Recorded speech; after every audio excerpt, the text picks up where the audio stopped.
The other side of asset, stock, or any financial instrument analysis, fundamental analysis, to complete the picture and to complete the package. Not that I'm saying technical analysis is not good. I'm just saying it's not enough.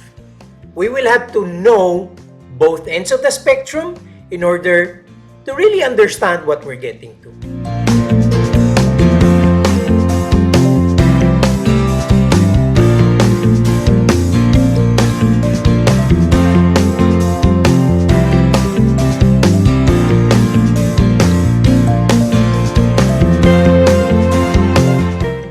Hi, this is again Rex Mendoza from Ramper Financials. Alam nyo, maaring medyo nabigatan ng marami dun sa ating pinagumpisahan sa tinatawag nating fundamental analysis. But I guess many of you also appreciated the fact that we're really trying to simplify it para naman po maintindihan talaga natin ang nangyayari.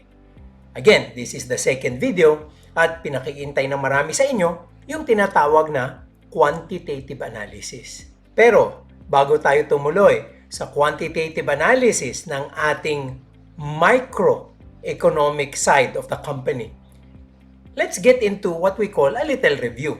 Kasi maganda rin po yung pag-usapan natin ano na ba yung na-discuss natin thus far. So sinabi natin, dalawang klase ng analysis, qualitative, quantitative. Quantitative na kukuha sa numero, qualitative na kukuha sa quality or character of that particular thing that we are beginning to analyze in our valuation of a company or in our assessment kung makakabuti ba ang mga developments na ito sa takbo ng isang kumpanya.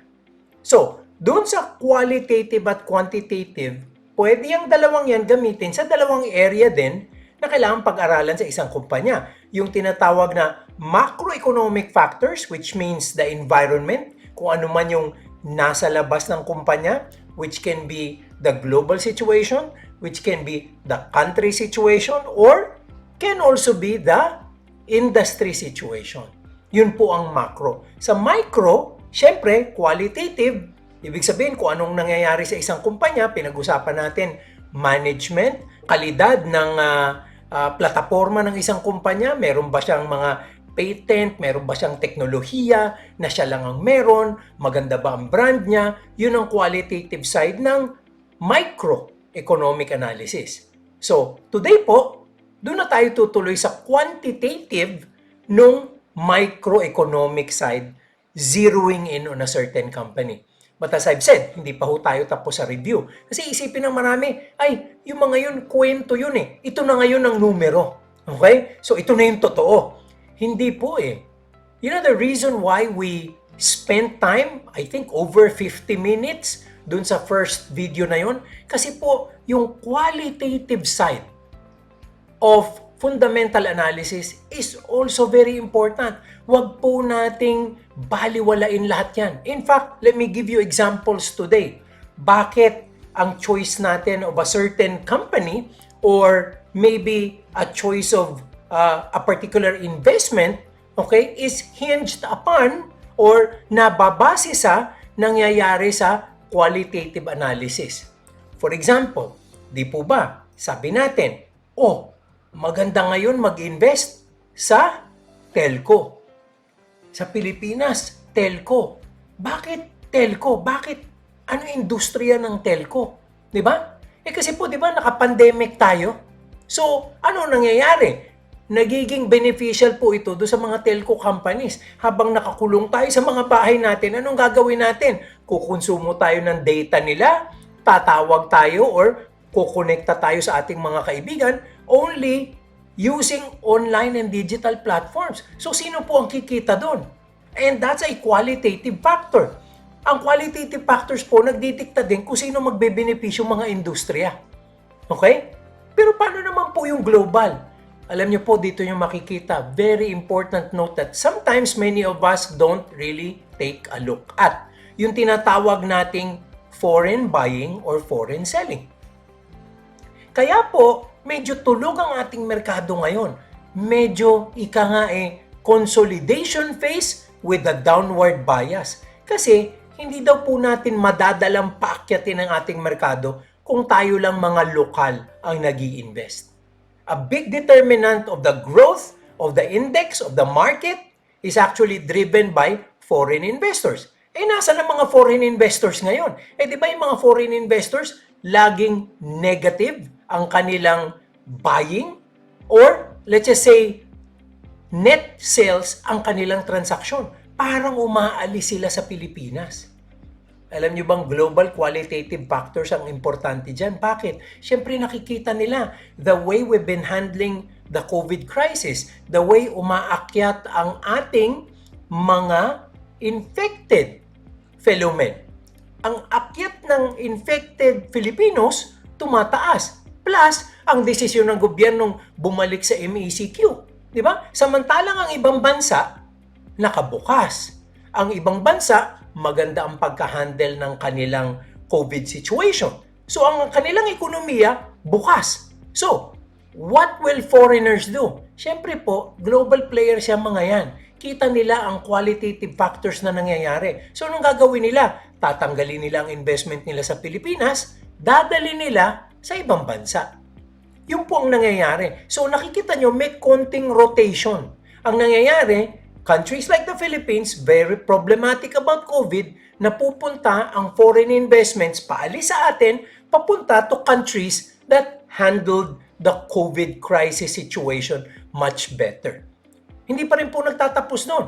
Bakit din sila umaalis? Kasi alam nyo, isa pang factor, is also qualitative, The presence of technology-related and internet-related companies in our market. Qualitative po yan. Ano ba ang mga klase ng kumpanya na nag-ooperate sa Pilipinas? Kasi, ang nag-ooperate sa Pilipinas, kung titingnan nyo, karamihan, traditional businesses.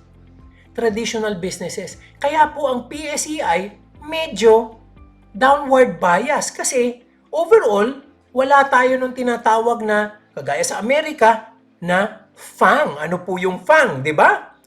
Facebook, Amazon, Apple, Netflix, Google. FANG.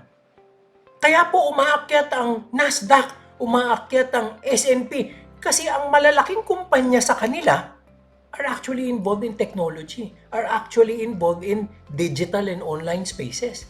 So habang may pandemic, tuloy-tuloy ang pag-akyat ng benta at pag-akyat ng profitability ng mga kumpanyang yun. So even the Dow Jones is fueled by its biggest companies now that are involved in technology. Si PSEI po, ilan diyang kumpanya ang talagang involved in technology. At kung meron man, hindi yan pure.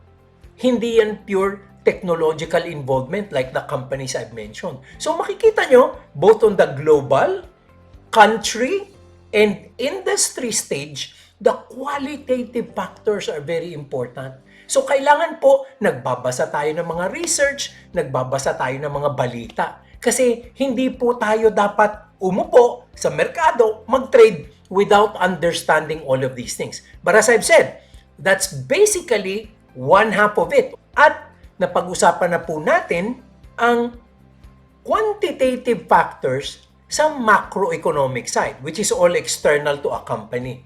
So, global indices like global trade, country indices like inflation, exchange rate, employment, lahat po yan, GDP. Ayan, nakita nyo kanina, di ba? Na-i-announce, negative 16.5 tayo. Yan ay mga quantitative factors sa macroeconomic side ng isang kumpanya. So, as I've said, importante po lahat yan. Hindi lang tayo lahat lulundag dapat sa numero. Sometimes, sa qualitative factors pa lang, medyo dala na ang desisyon. Anyway, itutuloy ko na. Tutungo na tayo sa quantitative analysis ng mga microeconomic factors. So, ano po itong mga ito? Ito na yung numero. So, saan po natin hahanguin ang mga numerong yan? Saan natin mapupulot yan? Kaya importante sa atin ngayon, titingin tayo sa tinatawag na financial statements. So, tatlong financial statements po ang pinaka-importante sa mga i-analyze nating kumpanya. Ano po itong tatlong financial statements na to? Income statement, dito po nakikita kung paano kumikita ang isang kumpanya. Ang reports po na income statement, nagpapakita kung magkano benta, kung magkano nagasta sa pagbebenta at sa paggawa ng mga produkto at serbisyo, at in the end, ano po yung tinatawag na net income. Ano talaga ang tinubo ng kumpanya matapos bayaran lahat ng kailangan bayaran, including taxes. Okay? Kasi kasama po ang buwis sa ating mga pinagbabayaran, ika nga. So, aside from the income statement, balance sheet. Ano naman yung balance sheet? Snapshot naman ito. Tawag dyan, snapshot ng lahat ng ari-arian ng kumpanya, lahat ng pagkakautang ng kumpanya, at kapital ng kumpanya. So, assets, liabilities, and equity. Diyan nyo po makikita yan sa balance sheet. And lastly, hindi po natin ito masyadong pagtutuunan ng pansin ngayon, pero very important ito dun sa mga medyo advanced na sa atin. Ang ina-analyze na ng marami, cash flow statement naman. Ang cash flow statement, masabi ko lang, pinagmumulan yan tatlo, no? Cash from investments, cash from financing, and operating cash flows. Kasi alam nyo po, pag minsan, medyo may konting magic din ng mga accountant.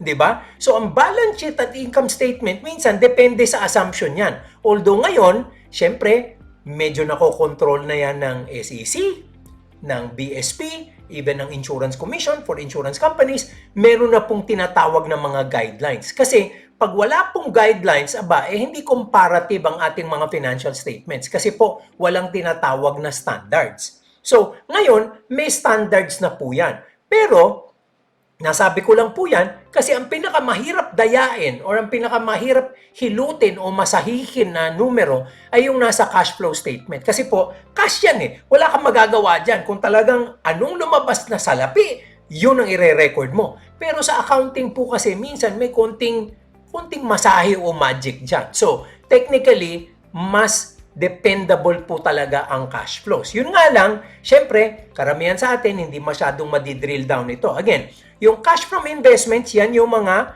cash flows na papasok o palabas sa mga investment ng isang kumpanya. Okay, kung anong kinikita niya sa investment niya at kung anong mga tinatayaan niyang mga investment.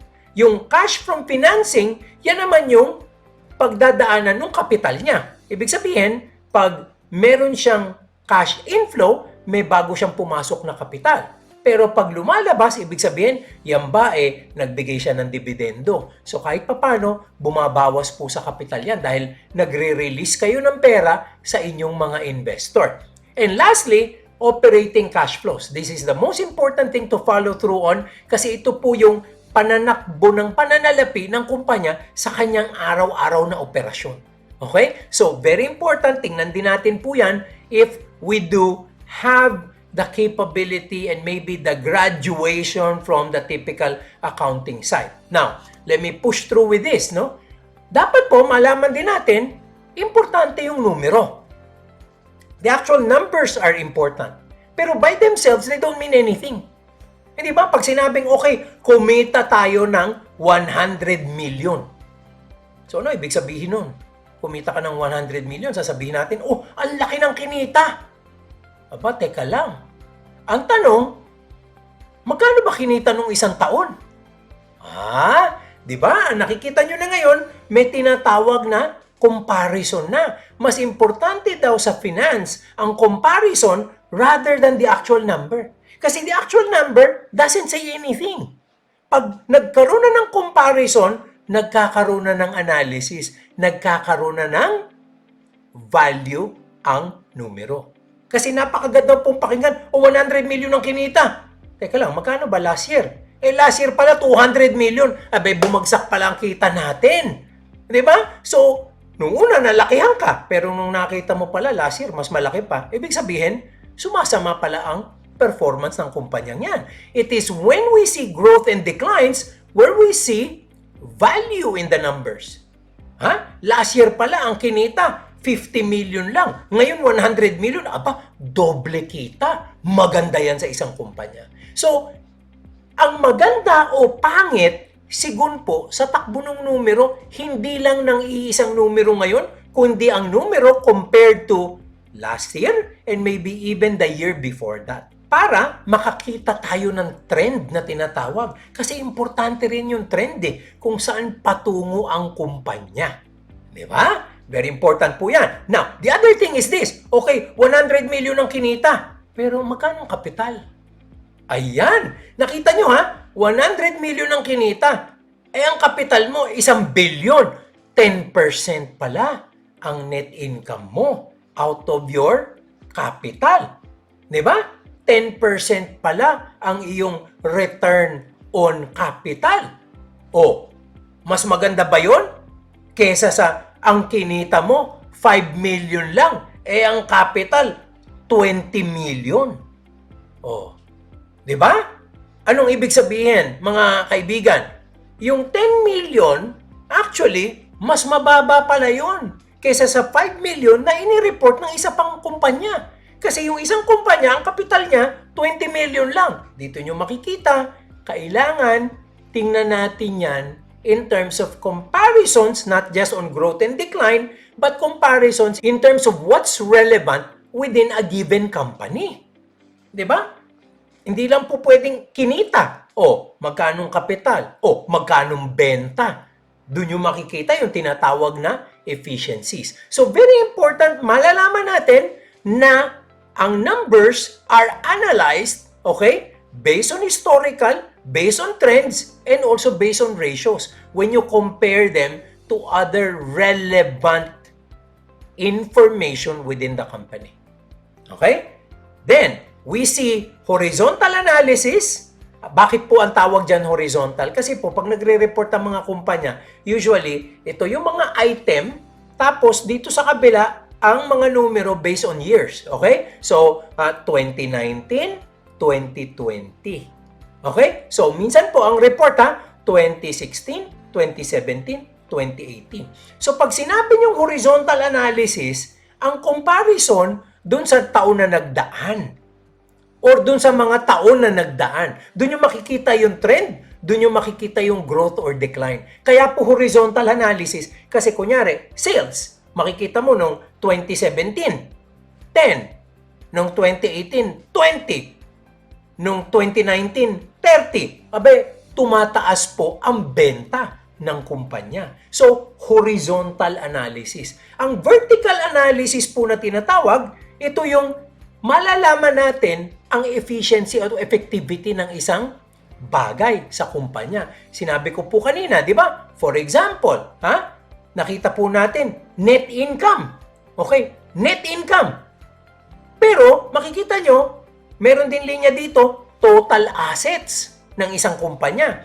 Net income over total assets. Kaya po, tinatawag na vertical analysis. Within one column, dun mo pinagtatapat-tapat ang numero. So, ang income, 10. Pero, ang total assets, 1 billion. Abay, baba pala ng kinita nito. Kasi lahat ng makinarya, lahat ng factors of production, lahat ng pag-aari ng kumpanya, 1 billion. Eh, ang kinita mo, 10 million lang. Mahina ka palang kumita. Doon yung nakikita yan sa tinatawag na vertical analysis. Diba? So, alam na natin na usapan, pag horizontal analysis, we're looking at growth, decline, trends, and general direction. Pero pag vertical analysis, ang hinahanap natin, efficiency and effectivity. Because a number is compared to another relevant data within the same year. Ito pong isa, comparing through the years. Pag horizontal, you compare through the years. Pag vertical, you compare items within one given year sa financial statements ng isang kumpanya. Okay? Para na po tayong nag-MBA sa finance dito. Tinatagalog natin, sinisimplihan natin. Hopefully, na-appreciate nyo po as we move along. So, ano mga importanteng ratio na tinatawag? Okay? Ang ratios are profit margin, net income over sales, okay? Magkano po ang tinubo at magkano ang total na benta. Bakit importante ang profit margin? Aba, kailangan malaman natin, sa bawat piso na benta mo, magkano ba tubo? Siyempre po, sa isang kumpanya, ang benta niya, 10 million. Ang tinubo niya, 5 million. Abay, kalahati. Samantalang sa isang kumpanya, ang kanyang benta, okay, ay 50 million, pero ang tinubo, 10 million. O, pareho po ang benta, pero magkaiba ang ratio. Doon yung makikita kung sinong mas profitable. Hindi po pwedeng sabihin, porke mas malaki tong numerong to, mas profitable na agad ang kumpanyang ito. Remember, we're using fundamental analysis to compare companies. Natatandaan nyo? Yun ang basihan. So, pag kinumpara natin ang dalawang kumpanya, hindi natin pwede sabihin, ay, mas magaling si San Miguel. Ang laki ng benta niya. Ang liit na kumpanya nitong si DNL, hindi niya kaya. Pero yung pala, si DNL can be more profitable while it is a smaller company. Kasi mas maganda yung kanyang profit margin. Di ba? So ngayon, makikita mo na sino mas may kalidad in terms of profit margin across companies. Kung ano man ang pipiliin mong metric, makukumpara mo na ngayon cross companies.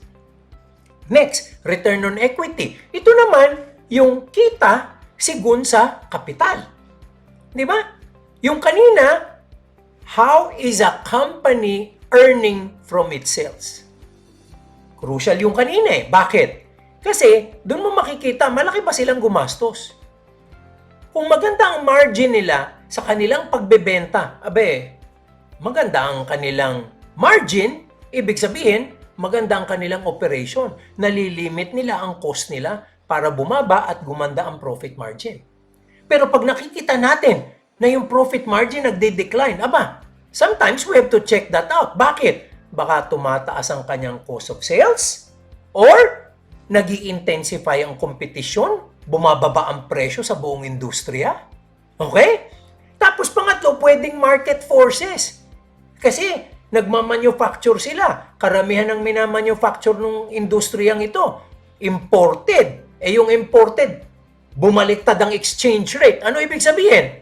Factors of production are becoming more expensive. So, ito po yung kailangan bantayan natin.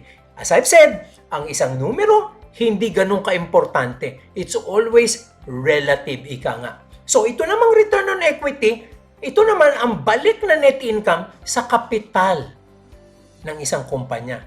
Now, you will say, bakit equity lang? Ba't hindi total capital? Kasi alam nyo po, ang total capital nahahati pa sa dalawa. Merong tinatawag na finance capital, mga pagkakautang, at equity capital, which means yun ang ipinundar ng mga may-ari. Okay, dito po, napakaganda nitong usapan na to. Bakit? Di ba sinabi ko sa inyo, yung mayayaman nakakapag-leverage. Anong ibig sabihin? Alam nyo po, ang pagkakautang, murang kapital yan. Tandaan nyo, entrepreneurs out there, always remember this. When you borrow money, you pay interest rates. Tama. Pero mas mura yan kaysa kumuha ka ng partner na hahati sa tubo mo sa iyong negosyo. Mas mahal po ang equity. Kaya very important din for a company to be able to manage the way it raises capital. So ang nangyayari po, itong tinatawag na return on equity, we're looking at pure equity. Ibig sabihin, kasama na dito yung galing ng isang kumpanya na gumamit ng tinatawag nating other people's money. Kasi yung capital niya, hindi lang itong pure capital Nangambital pa siya based on the loans that it has with other entities. Hindi na po natin sinama sa ratioing yun dahil kasama na yung galing niya na ngayon doon to draw the income on pure equity. So, importante po yan, tandaan nyo yan. Because the use of debt is a plus to a company. Pero may ibang ratio tayo mamaya, susukatin natin, masama din naman yung over-reliance on debt. Delikado naman tayo pag medyo tumagilid ang isang kumpanya. Return on assets. Yan naman ang kita compared to sa lahat ng ari-arian ng isang kumpanya na ginagamit niya, ginugugol niya para sa kanyang operasyon. Okay? So, it's not just the capital of the company, but it's the total assets of the company.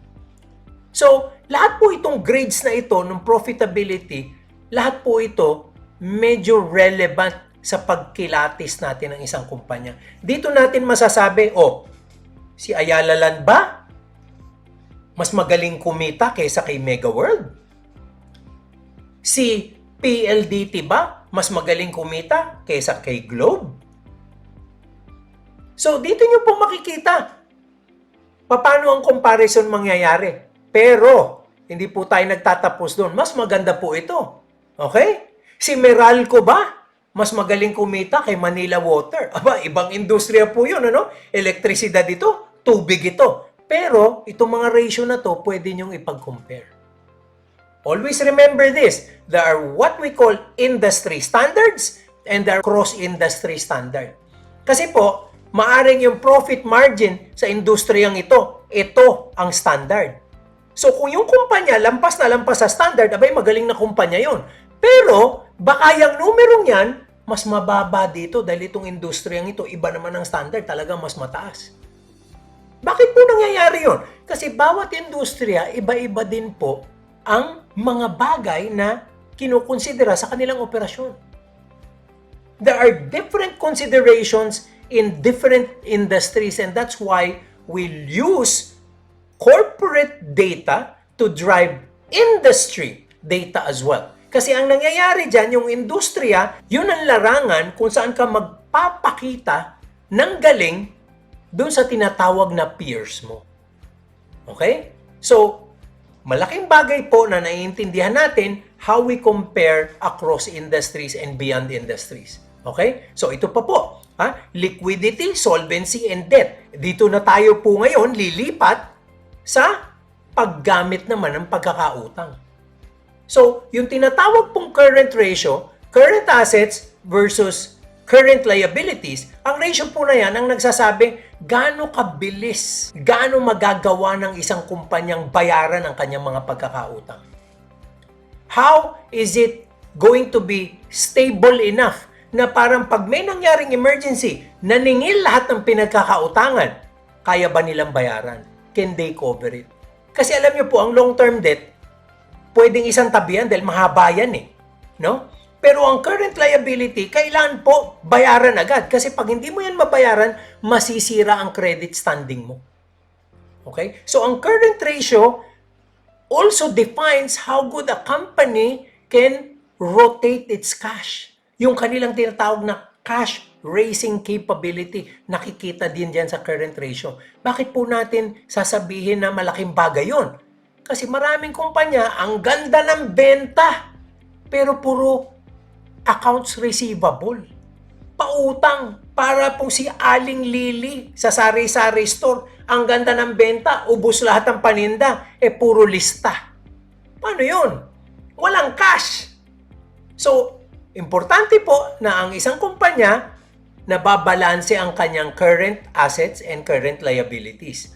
Marami rin ang kailangan mag-manage ng kanilang cash para magkaroon man ng emergency like itong pandemyang ito. Abay, kailangan po maganda ang war chest mo sa cash para may tinatawag tayong staying power. If we as individuals need emergency funds, companies also need emergency levels of liquidity. Yan, importante po yan. Debt ratio, total liabilities over total assets. Ano naman po ang mini-measure nito? Magkano sa lahat ng ari-arian ng isang kumpanya ang fini-finance ng pagkakautang? Kasi di ba sabi ko nga po, mas mababa ang cost ng debt kaysa sa equity. Pero pag sumobra naman ang debt mo, delikado ka namang tumaob. So dapat po, may tinatawag din tayong basihan standard levels of debt. Minsan po, yung tinatawag na covenant with banks. Lahat po ng kumpanya, minsan, depende sa klase ng kumpanya. For example, utility company, ang laki po ng asset base niyan. So sa laki ng asset base niyan, marami ang pinagkakautangang bangko. Pero syempre, yung bangko naman, okay lang silang magpautang sa kumpanyang yan dahil pwede naman silang kumuha ng mga ipeprenda or iko-collateral dahil maraming assets na pwedeng pang-collateral. Pero as a bank, you don't want to collect the collateral and sell the collateral anyway. Ang gusto mo, makabayad pa rin yung kumpanya. So, ang anong gagawin mo? meron kang tatawagin na covenant. Meaning, hindi kayo pwedeng lumampas sa 2-for-1 debt ratio. Ibig sabihin, pag piso ang kapital mo, dapat ang pinakamalaking utang mo, 2 piso lang. So, 1 billion ang kapital mo, pwede kang magkautang ng 2 billion. Can you imagine? So, ang total assets mo, 3 billion. Di ba? Yan po ang tinatawag ng muscle of using other people's money. So, very important na makita natin, ano ba yung tinatawag na debt ratio din? Lumalampas ba yan sa mga covenant? Namimiligro ba tayo dahil ang totoong kapital pala maliit, malaki pala masyado ang pagkakautang? Okay? And I see this. May mga kumpanya po tayo dyan sa exchange ngayon, ha? Yung iba dyan, binibili nyo. Hindi nyo alam. Sobrang liit pala ng kapital. Ang laki pala ng utang. So, sa mga crisis, kagaya ng pandemyang ito, pag medyo sumikip po ang liquidity at medyo hindi makabayad yan, baka mag-declare ng bankruptcy. Kasama kayo doon. So, ingatan po natin yan. Efficiency ratio, asset turnover. Sales over total assets. Magkano, how many multiples of assets are necessary to make the sale? So, tayo ba po sa isang kumpanya, kunyari ang total assets 1 billion, magkano rin ang total na benta? How much are we turning over the assets to create sales for a company? Kasama po yan sa tinatawag nating measure of efficiency. Now, as we look at ratios, ito po yung pinaka-importante kasi ito po minsan ang heart and soul ng fundamental analysis and it's called valuation. Yung pagtingin mo, magkano ba talaga ang isang kumpanya? Ano ang tamang presyo ng isang kumpanya? Based on all the ratios that we've discussed, the qualitatives that come into the analysis, eventually, ito po yung numero kung saan mag-uumpisa talaga yung tinatawag nating value ng kumpanya. Okay? Ang isa po sa pinaka-accepted, lagi nyo makikita ngayon ito, PER, Price Earnings Ratio. Pag nakakakita kayo ng mga analysis, ng mga reports, Price Earnings Ratio, ano yon? Presyo ng share ng isang kumpanya at earnings per share ng isang kumpanya, naka-ratio po yun. Okay? So, price over earnings per share. So, kung kumikita ang isang kumpanya na piso at ang kanyang presyo ay 10, meron siyang 10 na PER. Price earnings ratio niya 10. Okay? So, makikita nyo, anong sinasabi dito? Mahal daw ang mga presyo ng kumpanya sa Pilipinas pag nandun tayo sa 18 to 21 times. Mataas ang PE ratio pag 18 to 21 times. Pag ang price divided by earnings ay 18 to 21, mahal daw yun. Pag anywhere between 14 to 17, medyo mura-mura. Okay? Pero pag 10 to 13, sobrang mura. Now, kailangan po, tapatin ko din kayo, hindi naman yung basis na yan cast in stone. May mga kumpanya na lampas-lampas sa 21 times, okay pa din. Bakit? Kasi franchise nila ang lakas ng brand. There are times when, there is what we call a premium attached to these companies because they are very strong players in their industries and in their markets. So, minsan po, sa isang industriya, may PE ratio na 22 at based on historical niya, yung 22 na yun, maganda. Pero, within the same industry, may isang kumpanya na ang PE ratio 12 lang. Pero ang kanyang historical, nandun din sa range na yun. So, hindi mo siya pwedeng sabihin na technically mas mura. Yes, numbers-wise, mukhang mas mura siya. Pero the industry has priced it to be that way. Kaya kailangan po dalawang comparison . You compare the number, you compare it with the industry, pero you should also compare it to its history. So, importante din po na nakita nyo, saan ba nang galing yan? Okay? So, from 10 times PE, naging 8 times PE. Mura po yun kung talagang matagal na nasa 10 ang kanyang average. Pero hindi rin naman masama pag naging 14 siya. Ibig sabihin, ang merkado nagbibigay na ng tinatawag nating premium or leeway sa kumpanyang yun as well. So, we will have to watch all of these things and compare them with previous reports. Yan po ang importante dyan. Now, price to book. Ano naman? Yung book value, yan po yung tinatawag nating breakup value. Okay? Napaka-relevant po nito sa usapang ito ngayon. Kasi, kunyari, ABS-CBN. Nagsara. Hindi nabigyan ng prangkisa. Okay? Ano po yung book value ng ABS? Kasi, wala siya ngayong digital na lang siya. Nagtatanggal na siya ng mga tao. So, kung ibebenta po natin ang ABS, anong gagamitin natin? Siyempre yung tinatawag niyang book value. So, pag ang presyo compared to the book value ay mas mababa, ibig sabihin, pag nag-break up yung kumpanya, mas malaki yung value dun sa binabayaran kong share price. Maganda pala yun. It's also relevant to take note that sometimes price over book value is just 1. So, pag 1 po yung value na yan, ibig sabihin, para lang kayong nagtatayo ng bagong kumpanya. Walang pinaghirapan, walang history, walang anything. Pag binrake up mo, mabibili mo eksakto nung presyo nung mga ari-arian lang. Parang walang value yung mga bagay kagaya ng management, kagaya ng mga relationship sa ibang mga kumpanya, sa ibang mga supplier at customer.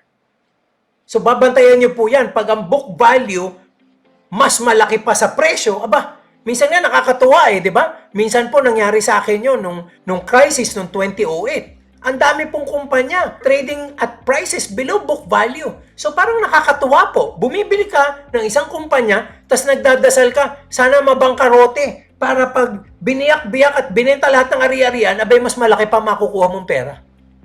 Ayan. So kailangan po tinitingnan nyo din. Di ba? It's also an indication of the kind of value people and investors put into that company.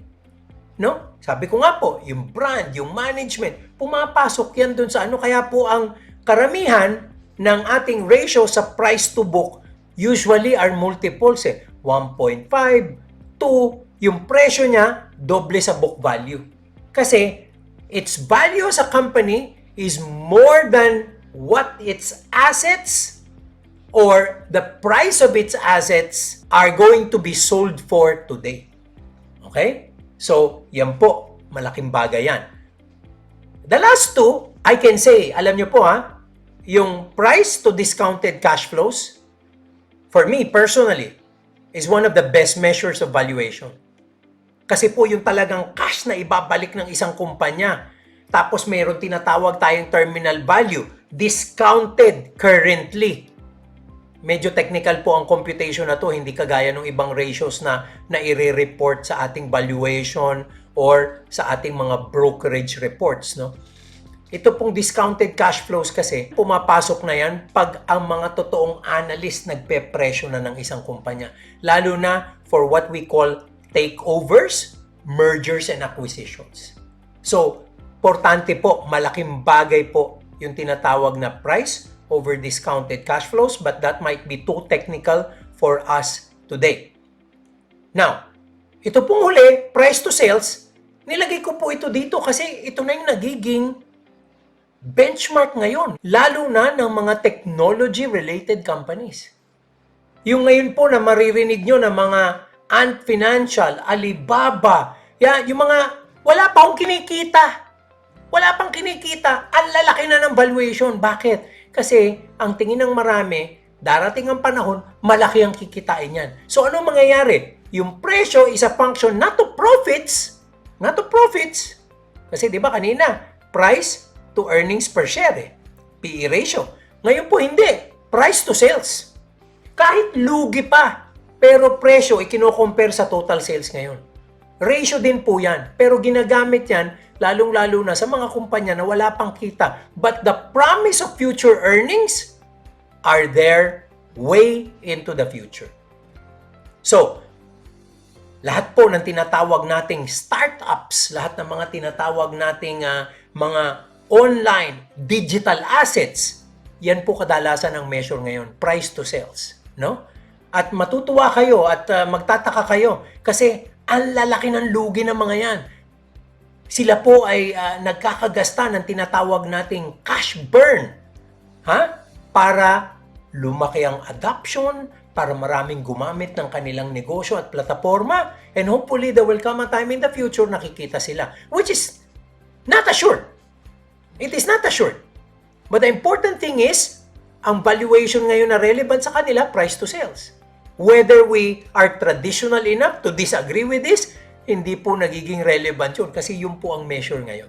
Hopefully po, nagkakaintindihan tayo dun sa lahat ng pinag-usapan nating ratios at important details of financial statements. Pero siguro po, ang feeling ko, mas maganda kung gagawa tayo ng example para lalo nating ma-appreciate at maintindihan ang mga bagay na ito. So, tingnan nyo dito. Company A, Company B. Si Company A, ang presyo, 550. Mura ba o mahal? Hindi natin alam. Pero ang alam natin, may kakompetensya siya sa industriya, ang presyo, 15.25 per share. Wow! Almost times 3. So, mura siya. Teka lang muna, hindi pa ho tayo sigurado dyan. Tingnan muna natin, okay ba itong si Company A? Magkano ang benta niya noong 2019? 100 million ang benta niya. Pero teka lang, mas magaling pala si Company B. 150 million ang benta eh. Pero benta ba ang importante sa isang kumpanya?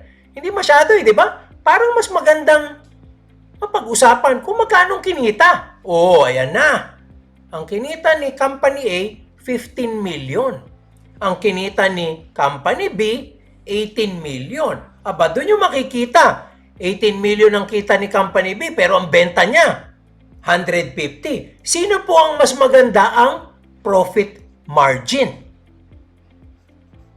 Kita na po natin, hindi ba? Mas maganda ang profit margin ni Company A. Tama na ba na sabihin natin mas maganda ang profit margin niya?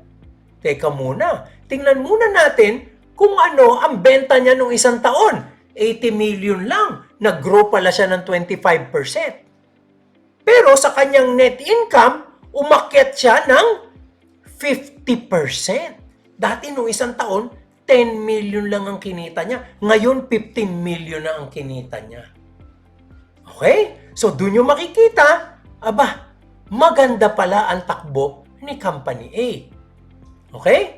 So, if you're going to be looking at other, alam niyo po ito, hinango ko na sa balance sheet at income statement, pinagsama-sama ko dito.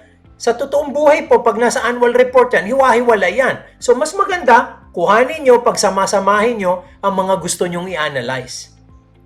You can actually do your own horizontal at vertical analysis by picking out these numbers from their annual statements. Diba? Sabi nga ni Warren Buffett, ano ang pinaka-entertaining sa kanya? Pag-aralan ang mga annual report ng mga kumpanya. Can you just imagine how boring that can get for many of us? Kaya naman po ganung kayaman si Warren Buffett. What entertains him is something that is Greek and boring to many other people. And that's why he's the rich guy that he is. So, hinango ko po, sabi ko, ito, kumuha ko ng current assets, current liabilities, total assets, total liabilities, para po mahango ko yung mga ratio na sinasabi natin kanina. Equity, earnings per share, book value per share, price per share. Okay? So, based on my computation po, ito yung mga ratio at mga margin na pinag-usapan natin kanina sa important factors. So, ang profit margin pala ni Company A noong 2018, 12.5 lang. Umakyat to 15%. Samantalang si Company B, ang kanyang profit margin, 12 lang. Mas malaki ang numero niya, pero mas malaki din ang benta niya. Again, the raw figure. It's that figure compared to other relevant metrics. Okay, return on equity. Ano po yung return on equity? Profit over total equity. So, dati, 2018, ang ROE ni Company A, 7.7, naging 10%. Aba, maganda. Samantalang ang Company B, 2019 ROE is only 7.2. So, kita sigun sa kapital na inilagak ng mga shareholders sa isang kumpanya. So, yan po ang pure earnings on equity. Ang return on assets naman, efficiency. Magkano ang kinita sa lahat ng ari-arian na pagmamay-ari ng kumpanya.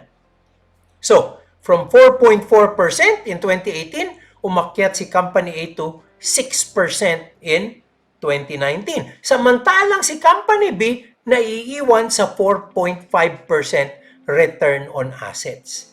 Okay? So, pagdating naman sa pagkakautang, ano ang current ratio ni Company A? 176 noong 2018, naging 2 noong 2019. Again, usapan po natin, ano ba ang current ratio? Current assets over current liabilities. So makikita nyo, pagdating ng 2019, yung current assets ni Company A, doble ng kanyang current liabilities. So ano ibig sabihin? Kayang-kaya niya magbayad in an emergency situation, may enough cash siya para tustusan lahat ng kanyang pagkakautang. Samantalang si Company B, 1.43 lang. Hindi rin naman ganun kasama dahil over 1 is good. Kasi alam niyo po, yung current assets over current liabilities, pag 1 yan, ibig sabihin equal sila eh. So ibig sabihin, lamang pa rin ang current assets ni Company B sa kanyang current liabilities. Although, mas lamang nga lang si Company A. Pagdating naman sa debt ratio, 0.42 ang debt ratio ni Company A noong 2018, nag-improve to 0.4 noong 2019. Hindi rin naman malayo, 0.38 si Company B. So, ano ibig sabihin nito? Hindi masyadong ganun kalaki ang pagkakautang nila. Mas malaki talaga ang kapital ng mga shareholders dun sa kumpanya. Hindi masyadong gumagamit ng pagkakautang. So, hindi delikado in times of emergencies like this pandemic. Alam nyo kasi yung mga baon sa utang, pag biglang nagkasingilan, abay, delikado. Hindi ho ba? So, efficiency, asset turnover. 0.36 lang si Company A noong 2018, naging 0.4 noong 2019. So, nakikita nyo ha, itong mga numerong ito, pag ganun, vertical analysis. Ang ginagawa natin ngayon, even yung ratio, kino-compare natin horizontally. Di ba? So, as it is, makikita nyo, price-earnings ratio, 10. Okay? Pero, last year, 12. Maganda ba yun? The answer is yes. Kasi, parang typically, mas mura siya. Kasi yung presyo niya, yung pag-akyat ng presyo niya, hindi segundo sa pag-akyat ng kanyang kita. Kaya po bumaba yung ratio. Alam niyo, ibig sabihin ng price-earnings ratio, pag mas mababa, ibig sabihin, the number of years to recoup your money is less. Parang it's the number of years eh. Di ba? Earnings per share per year. Price. Pag ginawa mong ratio yon, it's the number of years that it actually comes back. So ito, dati, 12 years bago bumalik. Ito ngayon, 10 years na lang. Notwithstanding na i-increase din naman yung earnings ng kumpanya over the years. But in a static analysis, yan pong ibig sabihin. In 10 years, balik ang kapital mo. Dati, 12 years bago bumalik ang kapital mo. Eh si Company B pala, 21. Ibig sabihin, 21 years pa bago bumalik. So, again, pinag-uusapan po natin, pag kinumpare natin ang dalawang yan sa isang industriya, abay, mas maganda po yung mas mababa ang price-earnings ratio. However, hindi ko po yan i-discount na maaaring si Company B, respetado, magaling na brand. Ibig sabihin, yung 21, okay sa kanyang mga shareholders yan. So, nothing is perfect. Ibig sabihin, even as you compare it, you have to look at other factors, other considerations. No?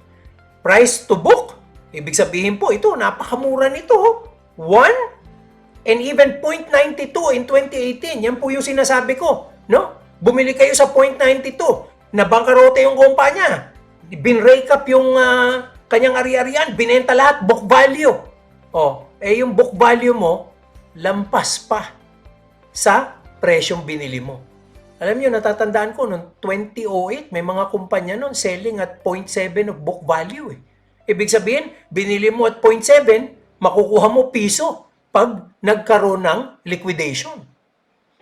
And that's why we should be able to be more confident during crisis periods. Kasi po, bumababa lahat ng mga presyo, gumaganda itong mga ratios na ito.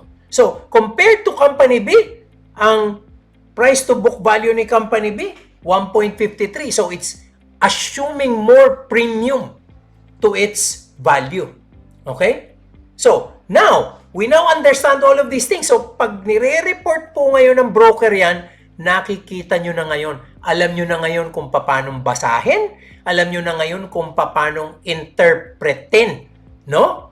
Andun na po yung appreciation and understanding natin. As I've said, siguro, dun sa mga mahilig sa inyo to dabble into this, try to make your own computations. But as I've said, nakalabas na po yan. These are publicly available at times. Brokers who follow, and ika nga sinatawag nilang they cover companies. When they cover the companies, they usually have analysts to do this. So, ito po, sinamarize ko lang dito yung dalawa, no? Yung pinaghanguan ko ng numero at yung ratios na sumunod after. Okay? So, all told, ang fundamental analysis is made up of many things. Okay? This is quantitative. Ito pong pinag-usapan natin ngayon. Quantitative, micro. Quantitative, figures pertaining to the company and its operations. The last video was qualitative, micro and macro, and quantitative, macro. So if you're going to be looking at fundamental analysis as a whole, yan na po yung dinaanan natin. Kaya po, in all honesty, I hope and wish, wag lang tayong taya ng taya, wag lang tayong bili ng bili, kahit papano, intindihin din natin ang ating binibili. So kung maipit man tayo, lalo na ho ngayon, titingnan nyo, ang ating mga portfolio, puro pula. Ako ba ho, takot? Hindi, kasi pag tiningnan ko ang aking core portfolio, kahit pula pa yan, alam ko na ang fundamental sa mga kumpanyang binili ko maganda at may kumpiyansa ako, babawi sila in time. Unfortunately, I have friends who bought stocks na pula ngayon. Pero because of the fundamentals of those companies, I am not even so sure if they can recover if this market even comes back. Hindi po, kasiguraduhan na lahat ng kumpanya babawi. Baka po may mga kumpanyang hindi kayanin ang krisis na ito. Doon nyo po yan makikita sa fundamental analysis. So, it's high time we also check these things out. Hindi po pwedeng pasok tayo ng pasok, lagay tayo ng lagay ng pera, hindi natin naintindihan ano ba ang binili natin. It's almost like buying something without looking at it. It's almost like buying something without characterizing the reasons, justifying for yourself why it's a good buy or not. Yan. So, kailangan po, para po tayo nag-MBA, mabigat po lahat talaga ito. Fundamental analysis. Pero I hope, kahit papano, nakapagbigay ito sa inyo ng kaalaman, ng understanding. Alam ko po, compared to my other videos na motivational, na general, ito po, maaaring naging technical para sa marami sa inyo. But I think, I'm proud of it because it is my share in simplifying things for many people. Kasi po, ayoko nga ng medyo pariwara ang ating investing. Kailangan po kahit papano alam natin ang ating titingnang mga numero. So, important considerations in fundamental analysis, comparisons and benchmark give meaning to the numbers. The numbers by themselves don't mean anything. Fundamental analysis can be static or dynamic. Static if we do it now. Dynamic if we make projections. Kasi po minsan historical, tapos na. Or projected, mangyayari pa lang. Kasi po may tinatawag na future guidance on fundamental analysis. other relevant ratios and metrics, matching them up with each other. Sometimes the ratio by itself doesn't mean anything. It's a comparison of ratios as well, compared to the ratios of the past years, or maybe ratios against each other. The qualitative part can give color and direction to quantitative analysis. Okay? So, as I've said, apologies po sa mga medyo nabigatan at nagsabing napaka-technical ng discussion. But then again, this is fundamental analysis. It's a part of finance that somehow many people pay tuition fees to go through. Sabi ko nga po, computational finance sa graduate school ng De La Salle, halos isang semester ito pag pinag-uusapan. Dito po ginawa natin sa 2 video. So in no way this is comprehensive, but I hope it helps. Again, para po dun sa marami na natututo sa aming mga video, please subscribe po. And not only that, we also have a Facebook page. Please do like it and look at our website. Maaari pong yung iba, talagang sabihin nating masyadong nabigatan, ito na ang conclusion. Magmi-mutual fund na lang ako. Pwede pong ganun ang magiging desisyon ng iba eh. Kasi alam nyo, yung mga nagmamanage ng mutual fund, abay, ginagawa po lahat ito for all the funds, for all the stocks they've put in those portfolios. Hindi lang po fundamental analysis, may technical analysis pa for the timing. Oh, isipin nyo, napakamasusi ng pinagdaanan. Tapos sasabihin ng marami, ayoko magbayad ng fees. Diba? Yun ang masakit pag minsan eh. Alam nyo na ngayon kung bakit sumisingil ng fees ang mga fund managers. Isipin nyo itong trabahong ginagawa nila.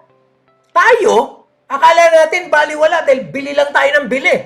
Ayan, kaya naman karamihan sa nagte-trade sa atin, lugi. Kasi hindi dumaan sa masusing analysis. So, para dun sa inyo na magsasabing magmi-mutual fund na lang ako, abay, bisitahin nyo po yung aming website, rampver.com. Nandun po ang top performing mutual funds out of all the fund principles that we deal with. Lagi po silang tinatawag na may specialties. So, we can share that with you, and all of these can be easiest when you just let an expert do it for you. My wish for everyone is always anchoring everything on what truly matters. Para saan ba lahat ito? Para sa pamilya, para sa mahal natin sa buhay. Sana po wag nating kalimutan yon. Again, this is Rex Mendoza. Nagpapasalamat po ako sa inyo sa atensyon, sa oras, sa pagsubaybay sa amin at sa aming mga videos. I hope para po doon sa mga hindi pa nagsusubscribe, mag-subscribe na. Tap the notification bell para po ma-notify kayo sa aming future videos. And again, very important for the algorithm of YouTube, smash that like button. We need it. Thank you so much once again. God bless us all.